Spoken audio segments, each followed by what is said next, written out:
Nutritionist Yasmin आमे देखिबा आजिकाली काहेकि बेसी बदहजमी इंडाइजेशन काहेकि होउची कौन कारण अछि आउ तार केमिति आमे दूर करि परिबा छोट छोट जिंस को ध्यान रे रखिले आमे केमिति याकु दूर करि परिबा।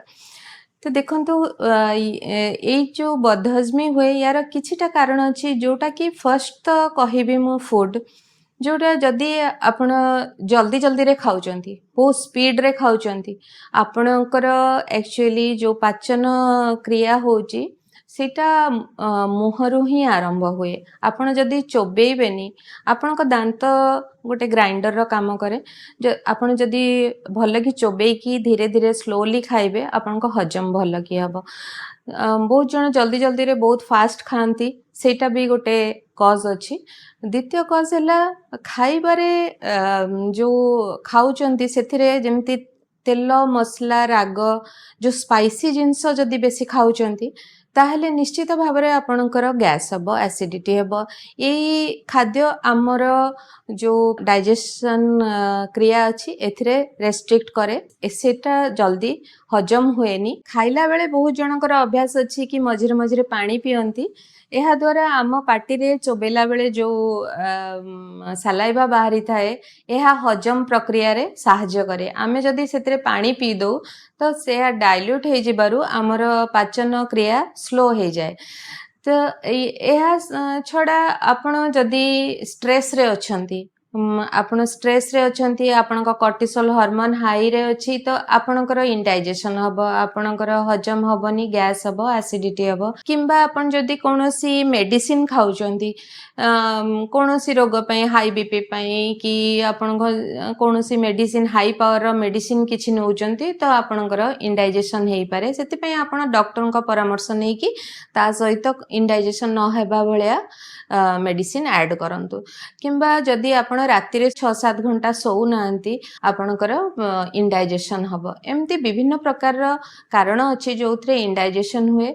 तो आमे जदि टिके ध्यान रखिबा आउ खाइला बेले चोबे की भल की खाइबा आउ खाइबार 10 मिनिट परे आमे पानी पीबा खाद्य खाइबार लंच करिबा परे आपण 10 मिनिट परे पानी पियंतु खाइबा संगे संग जाइकी सोई पड़ंतुनी खाई कि टिके 5-10 मिनिट वॉक करंतु जो थरे कि आपणकर खाद्यटा हजम हेबारे सहाय्य हबो।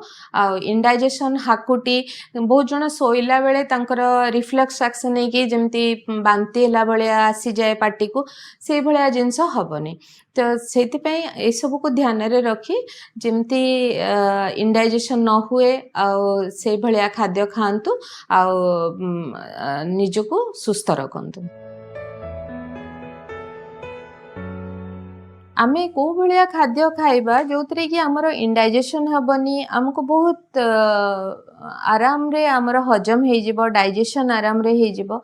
तो ए भलिया खाद्य जो थरे हमर प्रोटीन थिबो फाइबर थिबो फाइबर जदि हमें भल कि हम खाद्य रे ऐड करिबा तो हमको कॉन्स्टिपेशन भी हबनी। तो बहुत जन को जूस पीबार अभ्यास थाए तो मु कहिबे कि आपण फल खांतु तार जूस पीले कौन हुए तार फाइबर टा अलगा हे जाए फलरू जो थरे कि सेही फाइबर टा आपण को बॉडी को आसेनी।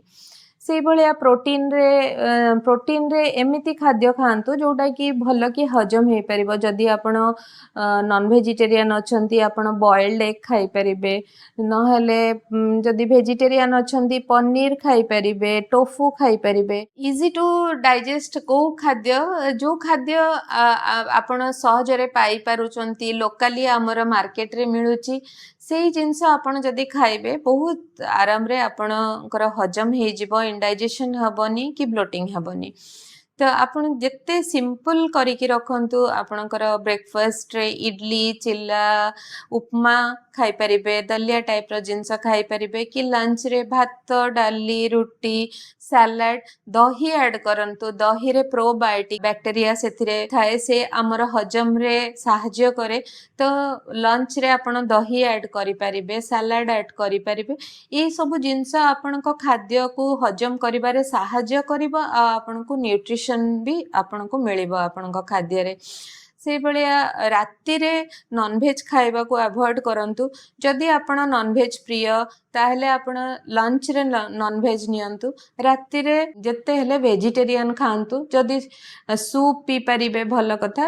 ଯଦି ଆପଣଙ୍କୁ ସୁପ୍ ଭଲ ଲାଗେନି, ସବୁ ପ୍ରକାର ଭେଜିଟେବୁଲକୁ ବଏଲ କରିକି ସନ୍ତୁଳା ଟାଇପର କରିକି ଆପଣ ଖାଇପାରିବେ। ଯଦି ରୁଟି ଭଲ ଲାଗୁଛି ରୁଟି ସନ୍ତୁଳା ଖାଆନ୍ତୁ, ନହେଲେ ଆପଣ ବିଭିନ୍ନ ପ୍ରକାର ଭେଜିଟେବଲ ପକେଇକି ଦଲିଆ ନହେଲେ ଓଟ୍ସ ଉପମା ଟାଇପର କରିକି ରାତିରେ ଖାଆନ୍ତୁ, ଯୋଉଟାକି ବହୁତ ଜଲ୍ଦି ହଜମ ହେଇଯିବ, ଆପଣଙ୍କୁ ହେଭି ଲାଗିବନି। ଆପଣ ଯଦି ଫ୍ରାଏଡ ଫୁଡ ଖାଇବେ, ଡିପ୍ ଫ୍ରାଏ ଯେଉଁ ଜିନିଷ ହେଉଛି ଫ୍ରାଏଡ ଫୁଡ ଖାଇବେ କି ବିଭିନ୍ନ ପ୍ରକାର ସସ୍ ମିଶେଇକି ଯେଉଁ ଚାଇନିଜ ଡିସ୍ ତିଆରି ହେଉଛି ସେଗୁଡ଼ାକ ଯଦି ଆପଣ ଖାଇବେ ତାହେଲେ ଆପଣଙ୍କର ଏଇଟା ହଜମ ହବନି, ତା ସହିତ ଆପଣଙ୍କର ଗ୍ୟାସ୍ ଆସିଡିଟି ଆରମ୍ଭ ହବ। ସକାଳୁ ଆପଣ ଉଠିକି ଚା ପିଉଛନ୍ତି କି? ତ ଯଦି ଆପଣ ଚାହା ପିଉଛନ୍ତି ସେଇଟା ବନ୍ଦ କରିଦିଅନ୍ତୁ। ଆପଣ ଯେତେବେଳେ ଉଠୁଛନ୍ତି ଉଠିକି ଯଦି ଉଷୁମ ପାଣି ପିଇ ପାରୁଛନ୍ତି ପିଅନ୍ତୁ। ଯଦି ଉଷୁମ ପାଣି ନ ପିଇ ପାରୁଛନ୍ତି ତାହେଲେ ଆପଣ ନର୍ମାଲ ପାଣି 2 ଗ୍ଲାସ ପିଅନ୍ତୁ, ଯେଉଁଥିରେ କି ଆପଣଙ୍କ ବଡ଼ିରେ ଯେଉଁ ଟକ୍ସିନ୍ ଥିବ ସେ ଟକ୍ସିନ୍ଟା ବାହାରିଯିବ। ଆଉ ଯଦି ଆପଣ ୱେଟ୍ ଲସ୍ ଜର୍ଣ୍ଣିରେ ଅଛନ୍ତି, ଆପଣ ଚାହୁଁଛନ୍ତି ପତଳା ହେବା ପାଇଁ, ତ ଆପଣ ଚାହା ଜାଗାରେ ହର୍ବାଲ ଟି ପିଅନ୍ତୁ। ହର୍ବାଲ ଟି ମୁଁ କହିବି ବିଭିନ୍ନ ପ୍ରକାରର ଜିନିଷ ଆପଣଙ୍କ କିଚେନରେ ଯାହା ଅଛି ଆପଣ ତାକୁ ଫୁଟେଇକି ପିଇ ପାରିବେ। ଯେମିତି ଆପଣ ଟିକେ ଜିରା ଅଦା ଟିକେ ସେଥିରେ ଗ୍ରେଟ୍ କରିକି ଦେଇଦେବେ, ଆଉ ଟିକେ ଗୋଲମରିଚ 2ଟା ପକେଇଦେବେ, ଡାଲଚିନି ଟିକେ ପକେଇଦେବେ, ତାକୁ ଫୁଟେଇଦେବେ। ଯେମିତି ଚାହା ଫୁଟଉଛନ୍ତି ସେଇଭଳିଆ ଫୁଟେଇବେ, ଆଉ ତାକୁ ଛାଣିକି ଚାହା ଭଳିଆ ସିପ୍ ସିପ୍ କରିକି ପିଇବେ। ନହେଲେ ଆପଣ ଯଦି ଆଉ ଗୋଟେ ଉପାୟ ବି କରିପାରିବେ, ରାତିରେ ମେଥି ଦାନା 1 ଚାମଚ ପାଣିରେ ପକେଇ ଦେଇପାରିବେ। ସେ ମେଥି ଦାନାରେ ଯେଉଁ ପାଣିଟା ରହେ ଉପରେ, ସେ ପାଣିଟାକୁ ସକାଳୁ ଛାଣିକି ସେ ପାଣିଟା ପିଇ ପାରିବେ। ସେଇଟା ବି ୱେଟ୍ ଲସ୍ରେ ବହୁତ ହେଲ୍ପ କରେ। ନହେଲେ ସବୁଠୁ ଇଜି ହେଉଛି କି ଆପଣ ଲେମ୍ବୁ ପାଣି ସାଦା ପିଇ ପାରିବେ। ଲେମ୍ବୁ ପାଣି ଟିକେ ଆପଣ ହାନି ମିଶେଇକି ପିଇ ପାରିବେ। ବହୁତ ଜଣଙ୍କର ଯେଉଁଟାକି ଲେମ୍ବୁଟା ସକାଳୁ ପିଇଲେ ଆସିଡିଟି ହେଇଯାଏ, କାରଣ ଲେମ୍ବୁରେ ଆସିଡ୍ ଥାଏ, ଆସିଡିକ୍ ଲେମ୍ବୁଟା।